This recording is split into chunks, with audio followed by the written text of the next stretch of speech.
മട്ടന്നൂർ മണ്ണൂരുകാരുടെ ദുരിതയാത്രയ്ക്ക് 6 ആണ്ട്. ഈ മഴക്കാലത്തും നായിക്കാലിയിലെ തകർന്ന റോഡിലൂടെ വേണം ജനങ്ങൾക്ക് യാത്ര ചെയ്യാൻ. നിർമ്മാണ പ്രവൃത്തി നടന്ന ഭാഗങ്ങളിലെല്ലാം വെള്ളം കയറി. ഇതോടെ പ്രവൃത്തി നിർത്തിവെച്ചു. ഈ സാഹസിക യാത്ര ഇനി എന്ന് അവസാനിക്കുമെന്ന ചോദ്യമാണ് പ്രദേശവാസികൾക്ക്. 6 വർഷം മുൻപുണ്ടായ മഴയിലാണ് മട്ടന്നൂർ മരുതായി മണ്ണൂർ ഇരിക്കൂർ പാതയിലെ നായിക്കാലിയിൽ റോഡ് പുഴയിലേക്ക് ഇടിഞ്ഞത്. പിന്നീടിങ്ങോട്ട് ഓരോ മഴക്കാലവും റോഡരിക് ഇടിഞ്ഞ് അപകടം കൂടാറാണ് പതിവ്. കഴിഞ്ഞ മെയ്യിൽ തുടങ്ങിയ റോഡ് പ്രവൃത്തി എങ്ങുമെത്താതെ പാതി വഴിയിലാണ്. പുഴയോരത്ത് ഒരു ഭാഗം കെട്ടി ഉയർത്തിയ റോഡ് മറുഭാഗം ജോലി തുടരാൻ കഴിയാതെ വീണ്ടും ജൂണിൽ നിർത്തിവെച്ചു. പുഴയെടുത്ത് ബാക്കിയുള്ള റോഡ് നിർമ്മാണത്തിന്റെ പേരും പറഞ്ഞ് വാഹനഗതാഗതം നിരോധിച്ചുകൊണ്ട് ഇടിച്ചു താഴ്ത്തി. ഇതോടെ ജനങ്ങളാകെ ദുരിതത്തിലായി. ജനങ്ങളുടെ പ്രതിഷേധത്തെ തുടർന്ന് റോഡ് കഴിഞ്ഞുള്ള ഓവുചാലിൽ കല്ലിട്ട് നികത്തിയാണ് താൽക്കാലിക പാത ഒരുക്കിയത്. ഇപ്പോൾ ഈ ദുരിതപാതയിലൂടെയാണ് ഇവിടുത്തുകാരുടെ യാത്ര.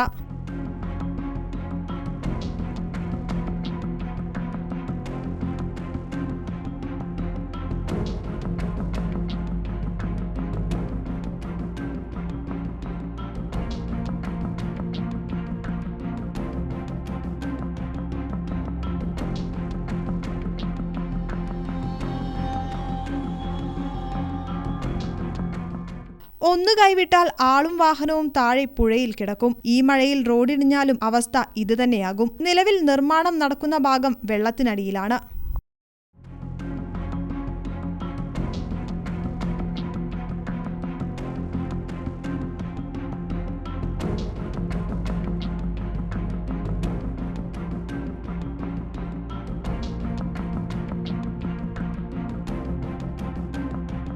ഇനി മഴയൊക്കെ കഴിഞ്ഞ് വെള്ളം താഴ്ന്നാലേ ഇതുവരെ ചെയ്ത പ്രവൃത്തിയിൽ ബാക്കി ഇനിയെന്താണ് ഉള്ളതെന്ന് മനസ്സിലാകൂ.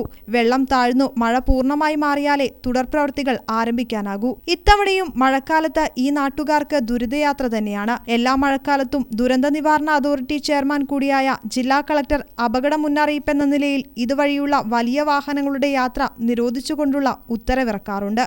ഇനി ജനങ്ങളുടെ ഒരു ദുരന്തം സംഭവിച്ചാൽ മാത്രമേ കണ്ണു തുറക്കൂ എന്ന മട്ടിലാണ് അധികൃതർ. ദുരന്തങ്ങൾക്ക് മുൻപ് അധികാരികൾ കണ്ണു തുറക്കണമെന്നാണ് ജനങ്ങളുടെ ആവശ്യം. ഗ്രാമിക ന്യൂസ്, മട്ടന്നൂർ.